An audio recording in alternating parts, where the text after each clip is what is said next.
আসসালামু আলাইকুম প্রিয় শিক্ষার্থীরা, সবাইকে স্বাগতম জানাচ্ছি টেকনিক ইজি এডুকেশনের পক্ষ থেকে। আমি হাবিবুল্লাহ। আজকের ক্লাসে আমরা আলোচনা করব আমাদের টেকনিক পাবলিকেশনের ইজি ম্যাথ বইয়ের সপ্তম অধ্যায়ের একটি গুরুত্বপূর্ণ সৃজনশীল, রাজশাহী বোর্ড 2023 সালের।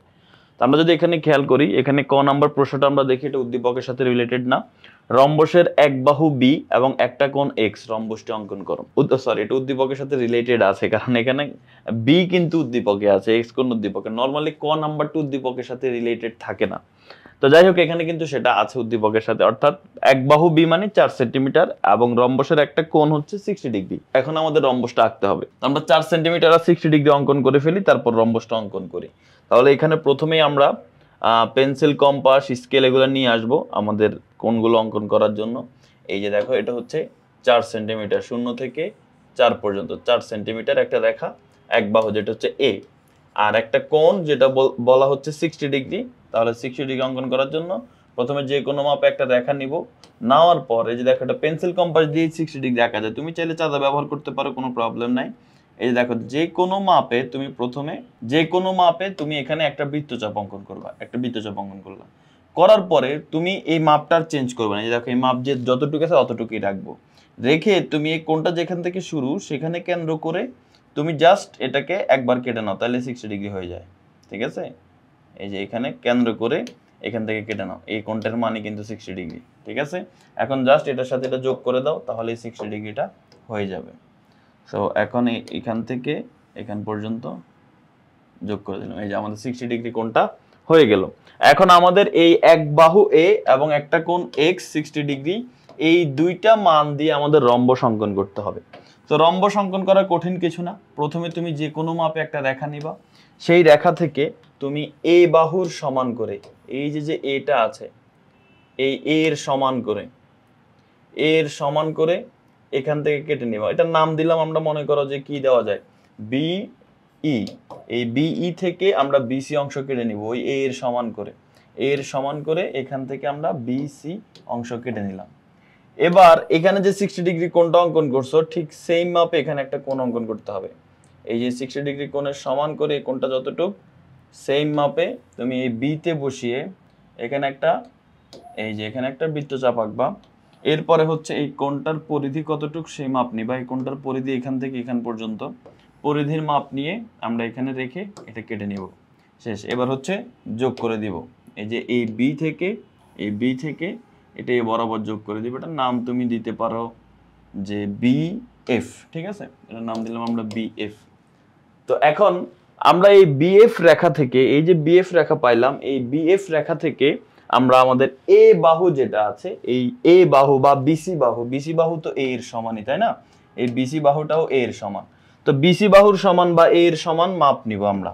তো এই যে বিসি বা এ এর সমান মাপ নেব, এই যে বিসির সমানে মাপ নিলাম, নিয়ে এই বিএফ থেকে আমরা বি এ অংশ কেটে নিলাম। এটা হচ্ছে বি এ।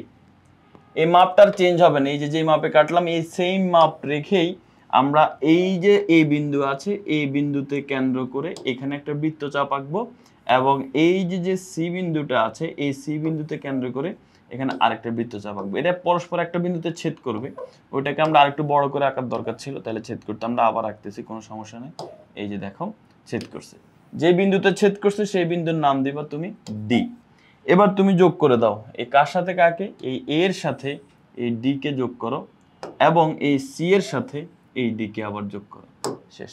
তাহলে A B C D উদ্দিষ্ট rhombus. এটাই আমাদের ক নাম্বার প্রশ্ন ছিল। আশা করি সবাই বুঝতে পেরেছো। এবার আসো খ নাম্বার প্রশ্ন, ত্রিভুজটি অঙ্কন করো। কোন ত্রিভুজ? উদ্দীপকে বলা আছে ত্রিভুজের ভূমি বি 4 সেন্টিমিটার, ভূমি সংলগ্ন একটা কোণ 60 ডিগ্রি, আর দুই বাহুর সমষ্টি 7 সেন্টিমিটার। এই তিনটে ইনফরমেশন দিয়ে আমাদের একটা ত্রিভুজ অঙ্কন করতে হবে। তো এটা হচ্ছে আমাদের সম্পাদ্য 1। এটা ঢাকা বোর্ড 2025 সালেও এসেছে।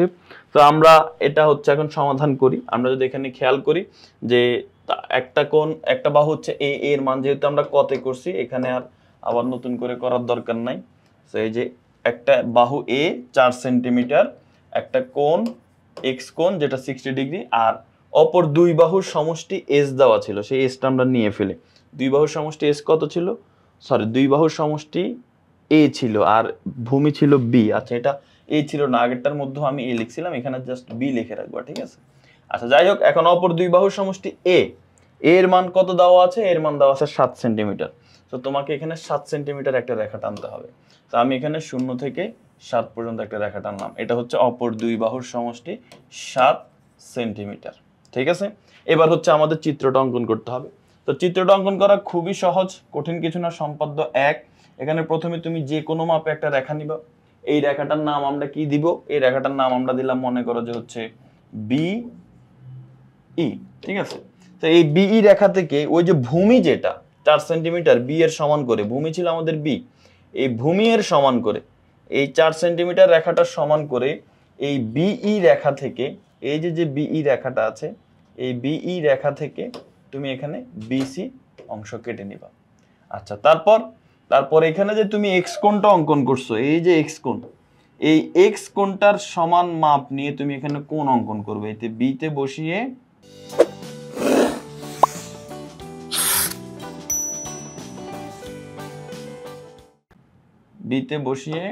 এই যে এখানে একটা কোণ অঙ্কন করবা।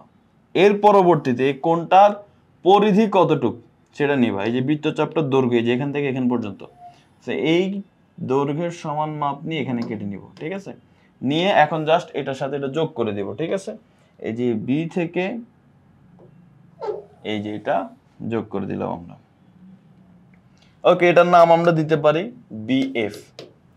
এবার এই বিএফ থেকে এই যে 7 সেন্টিমিটার একটা রেখা তোমার কাছে আছে, এই যে এখান থেকে এখান পর্যন্ত এই 7 সেন্টিমিটার রেখাটার মাপ নিয়ে এই বিএফ থেকে আমরা কেটে নিব। এই যে দেখো, এই বিএফ থেকে আমরা বিডি অংশ কেটে নিব। এই বিএফ থেকে ওই 7 সেন্টিমিটারের সমান করে আমরা বিডি অংশ কেটে নিলাম। এই যে বিডি অংশ কেটে নিলাম। এবার জাস্ট এই ডি এর সাথে স্কেল বসে তুমি এই সি যোগ করবা, ডি আর সি যোগ করবা। আচ্ছা, করলাম। এবার ডিএসসি যোগ করাতে তুমি দেখবে এখানে একটা কোণ উৎপন্ন হয়েছে, এই যে বিডিসি কোণ, এই যে এই কোণটা। তো এখন এই কোণের সমান করে এই যে আমরা এখানে ডি বিন্দুতে কেন্দ্র করে এখানে হচ্ছে আমরা এই বিডিসি, এই যে এই কোণটার সমান মাপ নিলাম। প্রথমে এখানে একটা কোণ আঁকলাম একদম সেম মাপে। আমি এখন এই সি বিন্দুতে বসিয়ে এই যে এই উপরের রেখার সাথে একটা কোণ অঙ্কন করব। এবার এটার পরিধি কতটুকু সেই মাপটা নিব। পরিধি হচ্ছে এইখান থেকে এইখান পর্যন্ত হচ্ছে পরিধি। এই পরিধির সমান মাপ নিয়ে এইখানে কেন্দ্র করে এটা কেটে নিব, শেষ। এবার জাস্ট সি এর সাথে এটা যোগ করে দিব।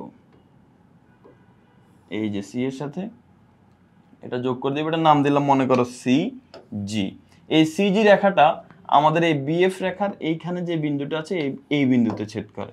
তাহলে এই এ বি সি এটাই হচ্ছে আমাদের উদ্দিষ্ট ত্রিভুজ। ঠিক আছে, এই যে এ বি সি যেটা, এটাই হচ্ছে আমাদের উদ্দিষ্ট ত্রিভুজ। আশা করি বুঝতে পেরেছ। এটা হচ্ছে আমাদের সম্পাদ্য 1। এটা আশা করি সবাই ক্লিয়ার হয়ে গিয়েছো যে কিভাবে একটি ভূমি সংলগ্ন কোণ ও অপর দুই বাহুর সমষ্টি দেওয়া থাকলে চিত্রটা অঙ্কন করা যায়। আচ্ছা, এবার আসো ক্ষয়ের পরে এখন আমরা যদি গ নাম্বারে আসি। গ নাম্বার প্রশ্নে বলা আছে এ এবং বি+1 সামান্তরিকের দুইটি কর্ণ এবং কর্ণদ্বয়ের অন্তর্ভুক্ত কোণ এক্স কোণ হলে সামান্তরিকটি আঁকো। দেখো কি বলা আছে, আবারও দেখাচ্ছি। এ এবং বি+1 এর মান কত বলতো? এর মান হচ্ছে আমাদের 7 সেন্টিমিটার। আর বি+1 মানে কত? বি এর মান হচ্ছে 4 সেন্টিমিটার, তার মানে বি+1 মানে 5 সেন্টিমিটার। তাহলে 7 সেন্টিমিটার আর 5 সেন্টিমিটার দুইটা কর্ণ দেওয়া আছে। কার? সামান্তরিকের দুইটা কর্ণ। এবং এই কর্ণদ্বয়ের অন্তর্ভুক্ত একটা কোণ এক্স কোণ দেওয়া আছে। সামান্তরিকটি অঙ্কন করো। তো এটা কিভাবে অঙ্কন করতে পারি আমরা দেখি। তাহলে প্রথমে আমাদের 7 সেন্টিমিটার আর 5 সেন্টিমিটার দুইটা রেখা নিতে হবে। তাহলে আমরা এখানে প্রথমে 7 সেন্টিমিটার রেখা তো আছেই, 5 সেন্টিমিটার একটা রেখা নিতে হবে। তো এই রেখাটাই মনে করো আরেকটু বাড়বে, তাই না? এই রেখাটাই আরেকটু বাড়বে, এটা মনে করো 5 সেন্টিমিটার রেখা নিলাম। এখন তুমি এখানে যেভাবে এটা করতে পারো, এগুলা মুছে ফেলি। আচ্ছা, এই কোণটাও তো লাগবে, কোণটা লাগবে না? এক্স কোণ, হ্যাঁ এক্স কোণটাও লাগবে। আচ্ছা, তো এইটা আমরা মুছে ফেলি। এখন আমরা সামান্তরিক অঙ্কন করব। সামান্তরিক যদি আমরা অঙ্কন করতে যাই, এখানে যদি দেখো, এখানে একটা রেখাকে আমাদের অর্ধেক করে ফেলতে হবে আগে। ঠিক আছে, একটা রেখাকে আমাদের আগে অর্ধেক করে ফেলতে হবে। এই যে দেখো 7 সেন্টিমিটার বড় যে রেখাটা আছে এটাকে অর্ধেক করে ফেলছে। এর মানে এই না যে তুমি এইটাকেই অর্ধেক করবা। সামান্তরিকের দুটো কর্ণের যে কোনো একটা কর্ণকে তুমি অর্ধেক করতে পারো। তো কখনো কখনো দেখবে বড়টাকে অর্ধেক করতেছে কেউ কেউ আবার ছোটটাকে অর্ধেক করতেছে, এটা আপ টু ইউ, তুমি যেভাবেই করো না কেন। অর্থাৎ তুমি যদি বড়টাকে অর্ধেক করো তাহলে তোমার চিত্র দেখতে এরকম হবে, আবার ছোটটাকে অর্ধেক করলে তোমার চিত্র দেখতে এরকম হবে, বাট দুইটাই কারেক্ট, ঠিক আছে। আচ্ছা, তো এখানে যেহেতু বড়টাকে অর্ধেক করছে, আমরা এখানে বড়টাকে অর্ধেক করব। কিভাবে অর্ধেক করলে জানো তো? এই যে কে কেন্দ্র করে, এই যে একে কেন্দ্র করে, এর শুরুতে কেন্দ্র করে অর্ধেকের থেকে বেশি ব্যাসার্ধ নিবে। এই যে এখানে কেন্দ্র করে এই অর্ধেকের থেকে বেশি। আচ্ছা, এখানে সি নিল কেন? উদ্দীপকে কি সি বলছিল? সি বলছিল কাকে? b+1 কে। আচ্ছা ঠিক আছে, b+1 কে সি বলছিল। এটা আর এই b+1 কে উদ্দীপকে সি বলা আছে, তো এখানে আমরা বি রাখবো না, এখানে সি রাখবে। যে দেখো উদ্দীপকটা দেখো, উদ্দীপকে বলা হচ্ছে এই যে দেখো আচ্ছা উদ্দীপকে বলা নেই, জাস্ট ধরে নিছে আর কি, ঠিক আছে। তো তুমি এখানে ধরে নিতে পারো যে b+1 যেটা, ওটাকে আমরা সি ধরে নিবে, যে সি সমান b+1 মনে করে, যে মনে করে লিখে নিছে। তো এখানে তুমি এটাকে বি না ধরে এখন সি লিখবে, কারণ বি তো 4 সেন্টিমিটার, এটা তো 5, 4 এর সাথে 1 যোগ করেছে, এটাকে সি লিখে রাখতে পারে। যাই হোক, এখন আমরা এটাকে অর্ধেক করব। এই যে এ কে অর্ধেক করব। অর্ধেক করার নিয়ম কি? অর্ধেক করার নিয়ম হচ্ছে এই যে এতে কেন্দ্র করে অর্ধেকের বেশি ব্যাসার্ধ নিয়ে এই উপরে একটা বৃত্তচাপ অঙ্কন করতে হয়, এই নিচে একটা বৃত্তচাপ অঙ্কন করতে হয়। ঠিক একই মাপে এই রেখাটা যেখানে শেষ সেখানে কেন্দ্র করে এই যে উপরে আর নিচে এখানে আর এখানে বৃত্তচাপ অঙ্কন করতে হয়। এরপর স্কেল সোজাসুজি বসাবো, বসিয়ে মাঝখান বরাবর দাগ দিয়ে দিবা, অর্থাৎ যেখানে দাগটা হয়, মনে করো এখানে হইলো, এই বরাবর দাগ দিয়ে দিলে, তাহলে এর অর্ধেক পেয়ে গেলাম। এখন আসো যে এটা আমরা কিভাবে করব, চিত্রটা আঁকবো কিভাবে, আমাদের মেইন চিত্রটা। তো মেইন চিত্রটা আঁকতে হলে তোমাকে প্রথমেই যে কোনো মাপে একটা রেখা নিয়ে নিতে হবে। নিলাম, এই রেখাটার নাম দিলাম আমরা, মনে করো বিই রেখা নিলাম। এখন যেটাকে অর্ধেক করছি সেইটা না, যেটাকে অর্ধেক করি নাই আমাদের সেটা লাগবে। কাকে অর্ধেক করি নাই? 5 সেন্টিমিটার যেটা, সেটাকে আমরা অর্ধেক করি নাই। সো 5 সেন্টিমিটারকে যেহেতু অর্ধেক করি নাই, তাহলে এখন এই 5 সেন্টিমিটারের সমান ব্যাসার্ধ নিয়ে আমরা হচ্ছে আমাদের এই চিত্রটা, মানে বিই থেকে বিসি অংশ কাটবো। তাহলে এখন এই যে 5 সেন্টিমিটার, এটার সমান মাপ নিব আমরা, নিয়ে এখান থেকে আমরা মনে করো বিডি অংশ কাটলাম, বিডি অংশ কাটলাম। তো এইটা মনে রাখবা, তুমি যেটাকে অর্ধেক করবা সেইটা না, যেটাকে অর্ধেক করো নাই, যে কর্ণটাকে অর্ধেক করো নাই সেই কর্ণের সমান করে তুমি বিডি অংশ কেটে নেবা। আচ্ছা, নিলাম বিডি অংশ কেটে। এবার হচ্ছে এই বিডি অংশকেই আবার এই বিডি অংশের মাঝখানের বিন্দু যেটা, সেটা নির্ণয় করবা। তো বিডি অংশের মাঝখানের বিন্দু কিভাবে? এখানে যেরকম মাঝখানের বিন্দু নির্ণয় করছো, ঠিক সেম বি কে কেন্দ্র করে অর্ধেকের বেশি ব্যাসার্ধ নিয়ে উপরে একটা বৃত্তচাপ, নিচে একটা বৃত্তচাপ, ডি কে কেন্দ্র করে উপরে একটা, নিচে একটা। স্কেল সোজাসুজি বসিয়ে মাঝখানে যে বিন্দুটা হয়, এইগুলো আর একটু এদিকে হবে, কারণ মাঝখানে আর বামে হয় আর কি, আমরা হাত দিয়ে আঁকতেছি। যাই হোক, এই যে এটা হচ্ছে বি ও, মনে করো ও বিন্দু, ঠিক আছে, ও বিন্দু। এখানে এই ও বিন্দুটা হচ্ছে এই মাঝখানের বিন্দু। তো মাঝখানের বিন্দু নির্ণয় করে ফেললাম। করার পরে এবার ও বিন্দুতে আমরা যে 60 ডিগ্রি কোণটা আছে সেটা অঙ্কন করব। এখন এই কোণটা তুমি এই দিক থেকে অঙ্কন করতে পারো, আবার এই দিক থেকে অঙ্কন করতে পারো, তোমার ইচ্ছা, তুমি যে দিক থেকে অঙ্কন করো। বেশিরভাগ ক্ষেত্রে দেখবে বাম পাশ থেকে, বইয়ের মধ্যে বাম পাশ থেকে অঙ্কন করা হয়েছে, বাট এই ম্যাথের মধ্যে আমাদের এই বইতে, ইজি ম্যাথ বইতে, এটা আবার ডান পাশ থেকে করা। সো দুইটাই আমাদের শিখতে হবে, যেন আমরা বুঝি যে কোনো ভাবে করলেই হয়। তো এই জন্য আমরা এখন এই ডান পাশ থেকে, যে ডান পাশ থেকে আমরা এখন কোণটা অঙ্কন করব। এই যে এক্স কোণটা যতটুক, সেই এক্স কোণের সমান করে এখানে একটা কোণ অঙ্কন করব। এরপরে এক্স কোণের পরিধির সমান মাপ নিয়ে এখান থেকে কেটে নিব। এরপর এটাকে যোগ করব, তো এই দিকে তো যোগ করব, ঠিক আছে, এবং এটাকে আবার পিছনের দিকেও আমরা বর্ধিত করব, ঠিক আছে, যোগ করব, ঠিক আছে, আবার পিছনের দিকেও বর্ধিত করব। করার পরে এবার ওই যে অর্ধেক করলাম আমরা একে, সেই এর অর্ধেক মাপ নিব। অর্ধেক মাপ নিয়ে এই এখান থেকে এটা নাম দিয়ে দিলে তুমি, মনে করো পি কিউ। তো এই পি কিউ থেকে, এই প্রথমে ওপি থেকে এই এর অর্ধেকের সমান মাপ নিয়ে তুমি এখান থেকে কেটে নাও, যে হচ্ছে ও এ। আবার এই ও কিউ থেকে এখনো ওই এর অর্ধেকের সমান মাপ নিয়ে তুমি কেটে নাও ও সি।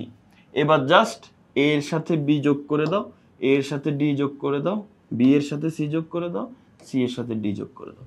তো এটাই হবে আমাদের কি উদ্দিষ্ট সামান্তরিক, ঠিক আছে। তো তোমাকে আমি বলে রাখি, তুমি হচ্ছে এটা যদি মনে কর, এটা এভাবে দেখে বুঝে ফেলার কথা। আর যদি এখনো মনে হয় যে না আমার বুঝতে সমস্যা হচ্ছে, চট্টগ্রাম বোর্ড 25 সালের সৃজনশীল প্রশ্নটা দেখো, ওইখানে একদম সব কিছু, এখানে তো হাত দিয়ে করছি এটা, ওইখানে হচ্ছে পেন্সিল কম্পাস ব্যবহার করে করছি। ওইটা দেখলে তুমি আরো ক্লিয়ার হয়ে যাবে, ঠিক আছে, যদি তুমি এটা বুঝতে প্রবলেম হয় তোমার, বাট আশা করি প্রবলেম হওয়ার কথা না। ওইখানে আবার এই কোণটা এই দিকে আঁকা, এই কোণটা যে কোনো একদিকে আঁকলেই হয়, কোনো সমস্যা নেই। তো আশা করি সবাই বুঝতে পেরেছো। আমাদের এই সৃজনশীল প্রশ্নটাও সমাধান হয়ে গেল। পরবর্তীতে ইনশাল্লাহ আমরা আরেকটা সৃজনশীল প্রশ্ন নিয়ে আলোচনা করব। সেই পর্যন্ত সবাই ভালো থাকো, সুস্থ থাকো, এবং যারা ইজি ম্যাথ বইটা সংগ্রহ করেনি, সংগ্রহ করে পড়াশোনা শুরু করে দিতে পারো। আল্লাহ হাফেজ। আসসালামু আলাইকুম ওয়া রাহমাতুল্লাহি ওয়া বারাকাতুহু।